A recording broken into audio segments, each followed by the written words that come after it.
Steel structures या आजकल जो स्टील स्ट्रक्चर्स की बात कर रहे हैं हम लोग, तो वो कन्वेंशनल स्ट्रक्चर से कितने डिफरेंट होते हैं।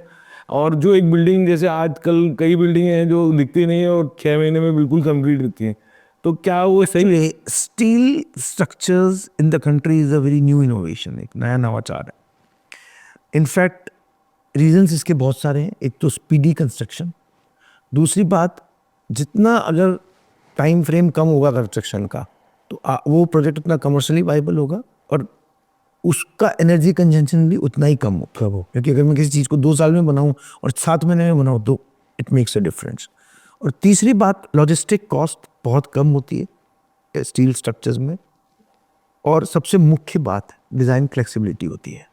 अगर मुझे कोई स्पैन देने हैं बड़े बड़े, वरना तो मुझे बड़े कॉलम देने पड़ेंगे, बीम्स देनी पड़ेगी जो स्ट्रक्चर के वो होते हैं। हालांकि कॉलम और बीम स्ट्रक्चर से भी बड़े स्पैन पॉसिबल हैं, पर बहुत ज़्यादा स्टील कंज्यूम करते हैं वो। अब आप स्टील स्ट्रक्चर में आप बड़े स्पैन दे सकते हैं। डिज़ाइन में कोई आपको कर्व्स देने हैं तो स्टील स्ट्रक्चर में इट इज़ वेरी ईजी। आपको मैं बताता हूँ, इसको आपको बेटर समझ में तब आएगा जिस तरह से अगर एक पार्थेनॉन ग्रीक में एक एक कम्युनिटी स्पेस बना जिसमें कि उसको 10,000 लोगों के लिए इकट्ठा करना था। उस समय पे कोई आरसीसी की टेक्नोलॉजी नहीं थी, तो उसने ब्रिक्स की कॉर्बेलिंग करके ऐसे ऐसे ऐसे करके उसने एक डोम बनाया ताकि इतने लोग उसमें आ सकें, क्योंकि उसमें आरसीसी नहीं था। धीरे धीरे जैसे टाइम आया तो आरसीसी एक स्ट्रक्चर आया। ये टेक्नोलॉजी इनोवेशंस हैं। तो आरसीसी से चीज़ें और इजी हो गई कि आप किसी भी फॉर्म में कंपेरेटली, जरूर नहीं है स्ट्रेट लाइन ही बनाओ, खुद इजीली जा सकते हो।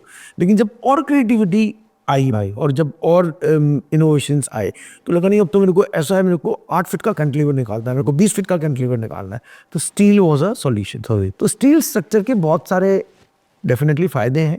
सब fast construction, energy consumption comparatively उसमें कम होता है, and it's a very eco friendly construction. इसका मतलब स्टील स्ट्रक्चर्स बेटर होते हैं कंक्रीट स्ट्रक्चर से, मतलब मैं ये समझना चाह रहा हूँ।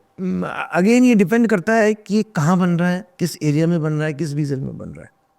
तो मतलब फिर भी मतलब अगर आप रेट करना चाहो, अगर मैं स्टील स्ट्रक्चर को एकदम जैसलमेर के typical hot and dry extreme climate में ले जाऊं, नॉट अ गुड। नॉट है वो क्लाइमेट और वो कंडीशन, वो बहुत सारे फैक्टर्स काम में करते हैं जो कि आपका आर्किटेक्ट ज़्यादा बेहतर समझ पाता है।